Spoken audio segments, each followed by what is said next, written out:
Olá a todos e a todas. Hoje nós finalizaremos a nossa disciplina de Direito Constitucional, certo? Com a nossa 20ª aula. Na nossa última aula, a 19ª, nós falamos dos princípios constitucionais do processo administrativo.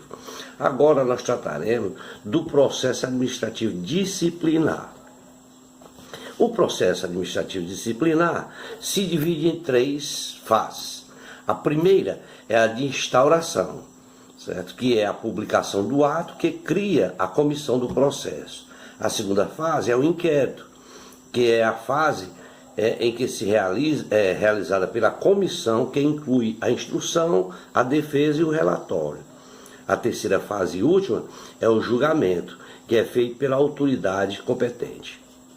O objetivo do processo administrativo disciplinar é ser um instrumento pelo qual a administração pública exerce seu poder, dever para apurar as infrações funcionais e aplicar penalidade aos seus agentes públicos. E também àquelas pessoas que possuem uma relação jurídica com a administração. As suas penalidades disciplinares são legitimadas se for constatada em regular procedimento administrativo, corroborando pela prova dos autos em sequência, aí também de faltas injustificadas, caracterizadoras de conduta desiduosa. As penalidades, quanto às penalidades disciplinares, nós podemos dizer que as suas particularidades disciplinares são a modalidade de penalidades disciplinares, tais como advertência, suspensão, demissão, cassação, aposentadoria ou disponibilidade, destituição do cargo em comissão e destituição da função comissionada. O julgamento do processo administrativo disciplinar, ele compete também ao presidente da República, compete ao presidente da República, ao presidente do Senado Federal ou da Câmara dos Deputados, ao presidente de tribunais integrantes do Poder Judiciário da União ou ao Procurador-Geral da República, quando proposta e a imposição de penalidade, de demissões, cassações e aposentadorias. O processo administrativo disciplinar, ele surge como um instrumento administrativo. Ele é obrigatório para a sua consecução de determinados objetivos da própria administração. Tal imprescindibilidade, elas decorrem inicialmente do regime adotado pela Constituição Federal da República Federativa do Brasil, que em seus artigos, podemos ver isto, em seus artigos 5º, inciso 53, inciso 54 e 55. Também no artigo 37 caput, artigo 41, parágrafo 1º, inciso 2, onde aí nós vamos encontrar as verdadeiras explicidades e garantias, disposições e vedações atinentes à administração pública e aos servidores a ela vinculados. Podemos conceituar esse tópico como sendo do processo administrativo disciplinar, como sendo o poder disciplinar que objetiva a punição de condutas tidas como ilícitas dentro do procedimento administrativo, das leis administrativas e que buscam manter o bom funcionamento da entidade pública. E também a coesão moral e ética, não prejudicando aí a eventual punibilidade no âmbito civil e penal. Esse poder disciplinar ele busca coagir o servidor público a exercer sua função em conformidade com o que se estabelece a lei, tendo, consequentemente, um bom funcionamento dos órgãos e entidades. A bem da verdade, nós precisamos dizer que o servidor público tem o dever da obediência e de comando de seus superiores. No entanto, na hipótese de ordem ilícitas, pode o servidor recusar a não efetivar esta ordem, seguindo os critérios de hierarquia de comando e, principalmente, a legalidade no âmbito da administração pública. De tal forma que a gente vê isso, que aquele que se encontra em irregular exercício de suas funções, no irregular exercício das suas funções, não pode estar ao mesmo tempo cometendo um ilícito, uma vez que não existem contradições ou omissões dentro do exercício da administração. Se existir ilegalidade, existe irregularidade na atividade. E, neste caso, surge o processo administrativo disciplinar, que é investigando as denúncias de irregularidade e buscando a melhor resposta para o fato. O processo administrativo disciplinar tem a sua base na Lei 8.112/90, especialmente no seu título 5º, que estabelece ali todo o procedimento para a sua apuração imediata, tais como a formação de uma comissão de servidores designadas pela autoridade competente, de modo que a sindicância não exceda ao prazo de 30 dias e que pode ser prorrogada por mais uma única vez. O objetivo do processo administrativo disciplinar é correspondente a uma investigação e esclarecimento acerca da existência de infração disciplinar, especialmente de parte do servidor público, e quais foram os meios fáticos em que essa infração ocorreu, tá? Não podemos esquecer que neste processo tem a garantia do devido procedimento, tais como o direito da ampla defesa do servidor a quem é imputada ali a conduta. A ampla defesa tem que ser observado neste processo. Os princípios gerais que regem o processo administrativo, de um modo geral, está vinculado aos princípios basilares do direito administrativo, como o princípio da legalidade, da impessoalidade, da eficiência. Não apenas os princípios expressamente previstos no artigo 17, que é o da impessoalidade, da legalidade e da eficiência, certo? Que está no artigo 17 da Constituição Federal, mas também aqueles princípios implícitos, tais como o princípio da ampla defesa e do contraditório. Em 1999, foi promulgada a Lei 9.784, que estabelece ali as regras básicas sobre o processo administrativo em âmbito federal, como eu já falei anteriormente. É importante a gente não esquecer e ressaltar que esta lei não possui caráter nacional, tá? E que seus mandamentos ali estejam vinculados apenas no âmbito federal. Ele também se aplica subsidiariamente aos estados, municípios, ao Distrito Federal, os quais esses possuem autonomia para criar suas regras e regular os processos administrativos disciplinares em seus respectivos âmbitos. Nós já falamos na aula anterior, mas reforçamos agora.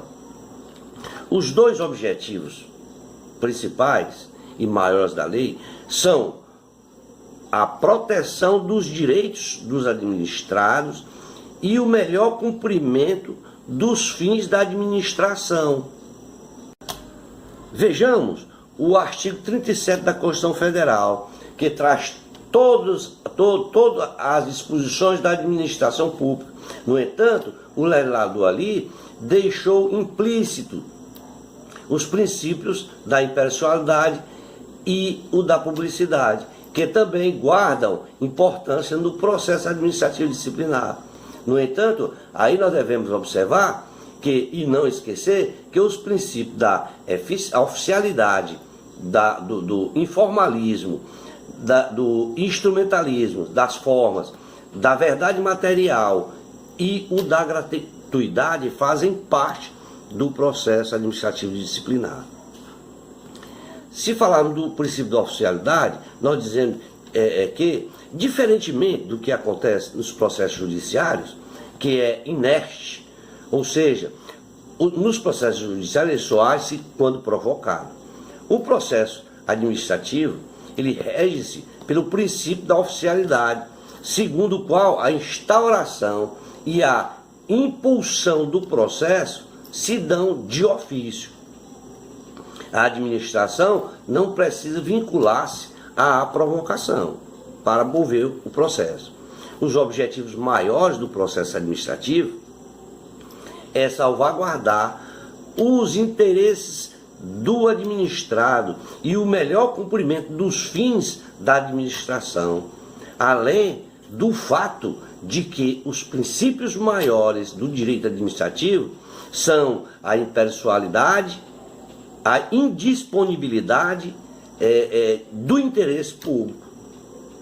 Cabe, portanto, à administração conduzir o processo administrativo adotando todas as medidas necessárias. É este princípio que autoriza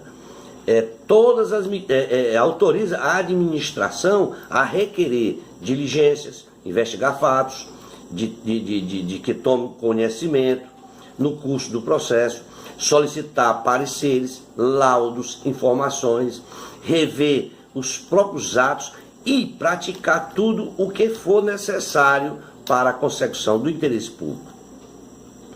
Do princípio do formalismo, nós dizemos que este princípio, segundo o qual a administração deve buscar a adoção de formas simples, certo? Formas não rígidas, mas que sejam suficientes para dar segurança aos administrados. O fato de adotar formas mais simples não pode significar desrespeito aos princípios fundamentais do processo. Mesmo ainda ao princípio mestre da legalidade, certo? Que é o princípio mais próximo dos processos judiciais, o que ajuda aí na busca da verdade dos fatos. Quando falamos da instrumentalidade das formas, este é um princípio segundo o qual há a possibilidade de aproveitamento dos atos processuais que tenham cumprido a sua finalidade, mesmo que estejam presentes vícios de formalidades. Quando se fala do princípio do princípio da verdade material, se diz que, segundo os princípios da administração, não está restrita apenas à versão dos sujeitos, podendo e devendo produzir provas, todas possíveis que forem, desde que sejam lícitas, necessário aí para o seu próprio convencimento. Quando se fala do princípio da gratuidade, se tem em mente que, segundo a regra do artigo 151 da Lei 8.112/90, o processo administrativo tem 3 fases. É a instauração do processo, com a instauração das comissões. 2 é o inquérito administrativo, no qual inclui a instrução, defesa e relatório. Certo? 3, julgamento pela autoridade competente. Bom, passamos a falar do primeiro, que é da instauração.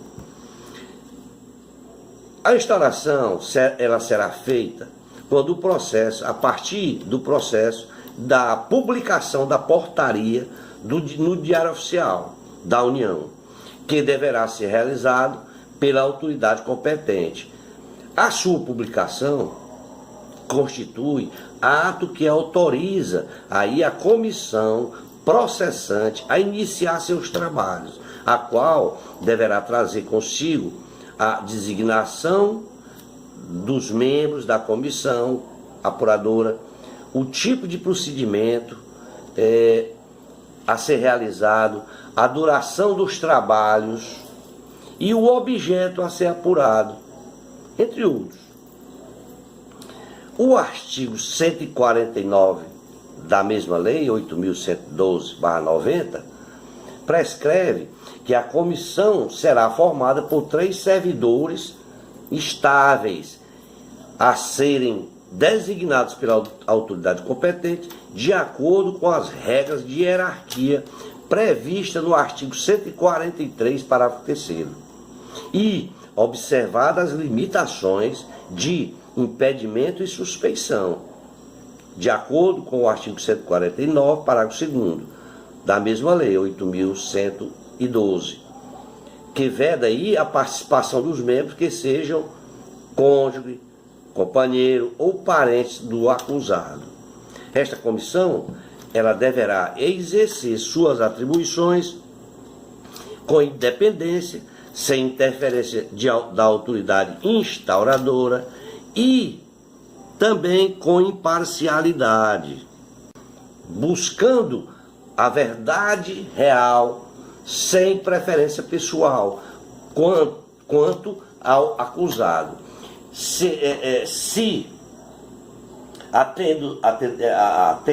Sendo sempre atento, certo, aos fatos dos documentos, dos autos e, portanto, instaurando aquele processo, sendo ainda assegurado a esta comissão o sigilo necessário à elucidação do caso. O processo, ele deverá ser concluído no prazo máximo de 60 dias, prorrogado por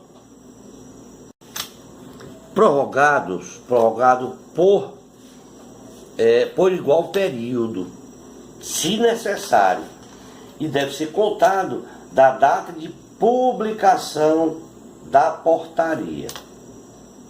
Há, porém, que se notar que a inobservância dos prazos não gerará vício ou nulidade no processo, de acordo com o que preceitua e prevê o artigo 169, parágrafo 1º da Lei 8.112/90.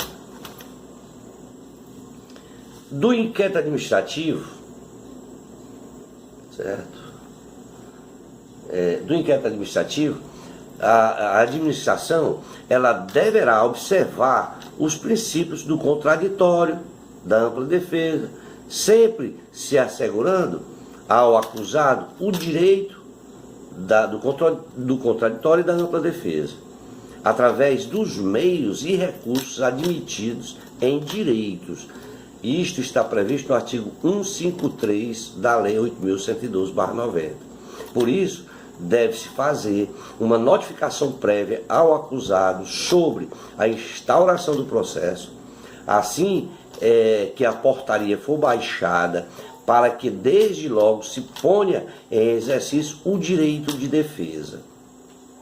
Ao servidor acusado é reservado o direito de acompanhar o procedimento pessoalmente ou através de procurador, que não necessariamente deverá ser um advogado, tá? Poderá ainda arrolar testemunhas, produzir e requerer provas e outros meios para construir sua defesa. Nesta fase, os membros da comissão deverão realizar as tomadas de depoimentos, acareações, investigações e demais diligências cabíveis para coletar provas, lançando aí mão, inclusive, as provas técnicas e periciais, se necessários, certo? Há de se notar que deve ser sempre levado em consideração a licitude da prova e que as mesas devem se apresentar, sempre que possível, em forma escrita.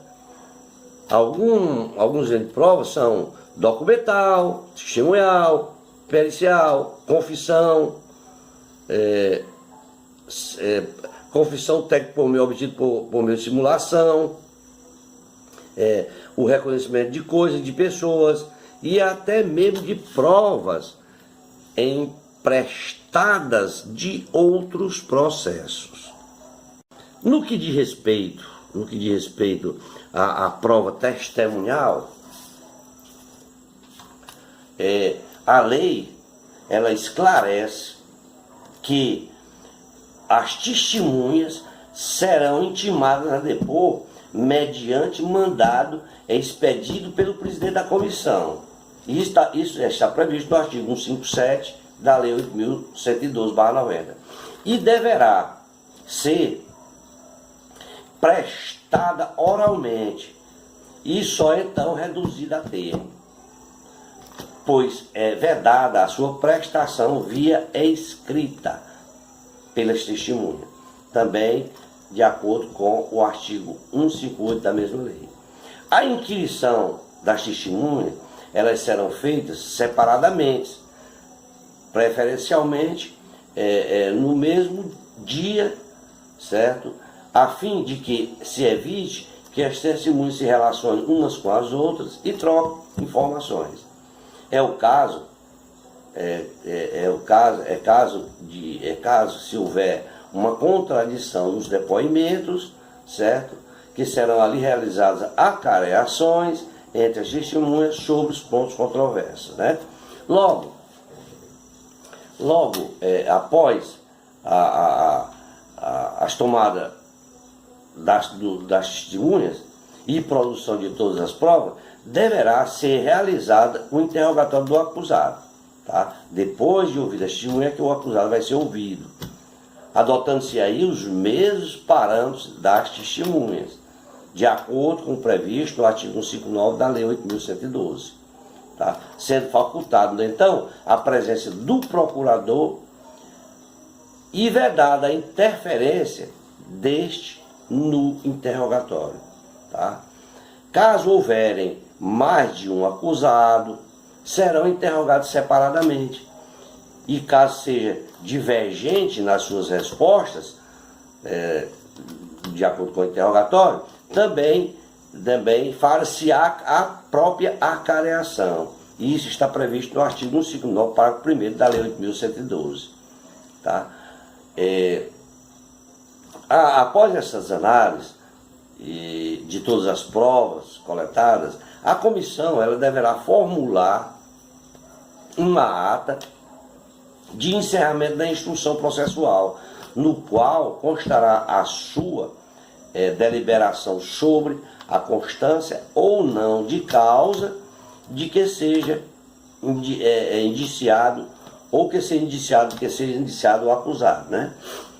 O indiciado ele será citado sempre por mandado expedido pelo presidente da comissão para apresentar a sua defesa escrita. Isso dentro de um prazo de 10 dias, sendo assegurado a ele a vista do processo, seja na repartição ou em outra. Havendo 2 ou mais indiciados, o prazo será comum aos 2 e será de 20 dias, 10 para um e 10 para outro. Isso de acordo com o artigo 161, parágrafos 1º e 2º da Lei 8.112. Caso o indiciado se recuse ao recebimento da citação, o prazo para a defesa contar-se-á da data declarada em termo próprio pelo membro que fez a citação, com a assinatura de 2 testemunhas. Poderá ainda haver citação feita por edital, quando o indiciado não foi encontrado, e até mesmo citação por hora certa, quando o acusado se ocultar propositalmente para não receber a citação. A defesa deverá ser escrita, elaborada pelo próprio indiciado ou por seu procurador devidamente constituído e habilitado, no qual deverá constar as contra-argumentações sobre as acusações no mérito do processo, né? Caso não seja oferecida a defesa no prazo legal, será considerado ali o acusado revel, de acordo com o artigo 164 da Lei 8.112. E então, aí a autoridade que instaurou o processo deverá designar um servidor como defensor dativo, pois a revelia, nesse caso, não significa confissão fática como ocorre nos processos judiciais, certo? Aquela confissão fática dos fatos. Após esta apreciação da defesa, tá, a comissão deverá elaborar um relatório minucioso, resumido, e as peças principais dos autos e as provas ali constantes e formadas ali as suas convicções, certo? E ali enviar para a autoridade competente. O processo, ele, juntamente com esse relatório da comissão, que será remetido à autoridade competente, no qual determinou a sua instauração, para que seja realizado o julgamento, está previsto no artigo 166 da Lei 8.112/90. Quanto ao julgamento, ele é feito após o recebimento do processo da autoridade julgadora, que deverá proferir sua decisão no prazo de 20 dias após o recebimento, certo, deste relatório. Isso está previsto no artigo 167 da Lei 8.112, o qual aquele agente administrativo ele deverá acatar o relatório da comissão, a não ser que as provas, certo, defiram do disposto do artigo 168 da mesma lei. Caso isso que aconteça, ele tem que ser observado a ocorrência de vício insanável, certo? Que, neste caso, a autoridade deverá declarar a nulidade do processo e, no mesmo ato, deverá constituir nova comissão para a instauração de novo processo administrativo. Isso está previsto no artigo 169. Tá?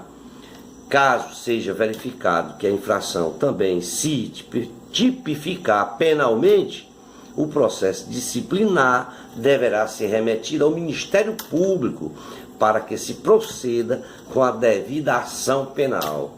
Isso está previsto no artigo 171 da Lei 8.112. Finalizamos aqui a nossa disciplina Direito Constitucional, falando, por último, do processo administrativo disciplinar. Obrigado a todos e espero ter contribuído com todos vocês. Estaremos providenciando aulas, as próximas aulas serão tratadas do direito penal. Obrigado a todos e até as próximas aulas.